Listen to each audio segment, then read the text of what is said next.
மா இஞ்சிக்கு தேவையான பொருள்: புளி, உப்பு, மிளகாய்த்தூள். புளி பழைய புளி போட்டால் ஊறுகாய்க்கு நல்லது, அதனால தான் எடுத்து வச்சுருக்கேன். எண்ணெய்ங்க ஊறுகாய்க்காக. மா இஞ்சி மிக்சியில் போட்டுட்டாங்க. அதுக்கு தேவையான புளியும் அதோடய போட்டுடலாம். போட்டுட்டு அதுக்கு தேவையான உப்பு பத்தலைன்னா கூட அப்புறம் போட்டுக்கலாம், அதையும் போட வேணாங்க. ஓட்டிட்டு பார்க்கலாம்.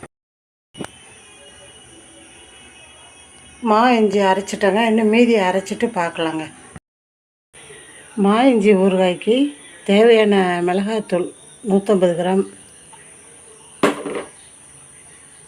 எண்ணெய் ஒரு 1/4 லிட்டர் ஊற்றிக்கலாங்க. தேவைன்னா ஊற்றிக்கலாம். அப்புறம் இது இனிமேல் கிண்டிட்டு நல்லா கிண்டிட்டு புளி, உப்பு, மிளகாய்த்தூள், எண்ணெய் எல்லாமே போட்டாச்சுங்க. மஞ்சத்தூள் எல்லாம் போட்டு கிண்டிட வேண்டியதான். அது பதமாக வர்றப்போ பார்க்கலாங்க. மா இஞ்சி ஊறுகாய் ரெடி ஆகிடுச்சுங்க.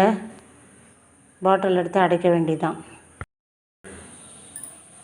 மா இஞ்சி ஊறுகாய் ரெடி ஆகிடுச்சுங்க. நிறைய கை கால் வலிக்கு, கேஸ் ப்ராப்ளத்துக்கு எல்லாத்துக்கும் நல்லதுங்க. செஞ்சு சாப்பிட்டு பார்த்து சேனலுக்கு சப்ஸ்கிரைப் பண்ணுங்கள், லைக் பண்ணுங்கம்மா. நன்றிங்க.